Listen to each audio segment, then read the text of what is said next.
എൻ്റെ പേര് അമൽ. ഞാൻ ഇവിടെ വണ്ടൂർ MA കോളേജിൽ പഠിക്കുന്നു. 2 വർഷത്തെ ഓട്ടോമൊബൈൽ എഞ്ചിനീയറിംഗ് കോഴ്സ് എടുത്തിരുന്നു. 2 വർഷത്തിൻ്റെ ഇടയിൽ അത്യാവശ്യം അടിപൊളിയായിട്ട് തന്നെ പോയി. സാർമാരായാലും പിന്നെ ലാബായാലും ഇപ്പോൾ ദാ പ്ലേസ്മെൻറ്റ് കിട്ടി ജോലിക്ക് വന്ന് നിൽക്കുന്നു. ടൊയോട്ടയിൽ ഞങ്ങൾ പോയപ്പോൾ അതൊരു ബെസ്റ്റ് എക്സ്പീരിയൻസ് ആണ്. എന്താ വെച്ചാൽ ഈ ഓട്ടോമൊബൈൽ ഫീൽഡ് പഠിച്ചാൽ എല്ലാവരും അതിൽ പോകണം എന്നാണ് ഞാൻ പറയുന്നത്. എൻ്റെ ഒരു ഒപ്പീനിയൻ അങ്ങനെയാണ്. എന്താ വെച്ചാൽ A to Z വണ്ടീൻ്റെ എല്ലാ ഭാഗങ്ങളും അവർ നമുക്ക് ശരിക്കും പഠിപ്പിച്ചു. അവിടുത്തെ മെയിൻ ടെക്നീഷ്യൻ വന്നുകൊണ്ട് നമുക്ക് എല്ലാ കാര്യങ്ങളും പഠിപ്പിച്ചു തരുന്നുണ്ട്. അവിടുത്തെ ഒരു മാസം വെറുത്തായി.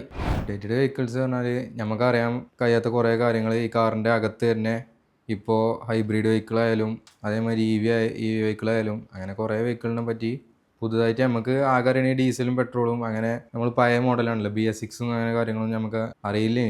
അവിടെ പോയപ്പോൾ എല്ലാത്തിനെയും പറ്റി ശരിക്കും പഠിച്ച് ഒക്കെ ക്ലിയറായി. ഞാൻ അവിടെ 2 സ്ഥലത്തും പെരിന്തൽമണ്ണയും വണ്ടൂരും അന്വേഷിച്ചിരുന്നു. അപ്പോൾ പെരിന്തൽമണ്ണ എന്താ മറ്റേ പ്ലേസ്മെൻ്റ് ഒന്നും അങ്ങനെ അവിടെ ഇല്ല. പിന്നെ ഇവിടെ ഞങ്ങളെ കോഴ്സ് കഴിഞ്ഞ ഉടനെ പ്ലേസ്മെൻ്റ് ആണ്. അത്യാവശ്യം കുഴപ്പമില്ലാത്ത സാലറിയിലെ പ്ലേസ്മെൻ്റ് ആണ്. അങ്ങനെ ഒരു ഡിഫറൻസ് തോന്നി. ഇവിടെ ഞാൻ പഠിച്ചതിൽ ഞാൻ ഫുൾ ഹാപ്പിയാണ്. എനിക്ക് പ്ലേസ്മെൻറ്റ് കിട്ടിയതിൽ വിമൽ സാറിനും പിന്നെ വേറെ ഒരുപാട് സാറും ഇതിന് പിന്നിൽ പ്രവർത്തിച്ച എല്ലാ സാറുമാർക്കും ഒരുപാട് നന്ദി.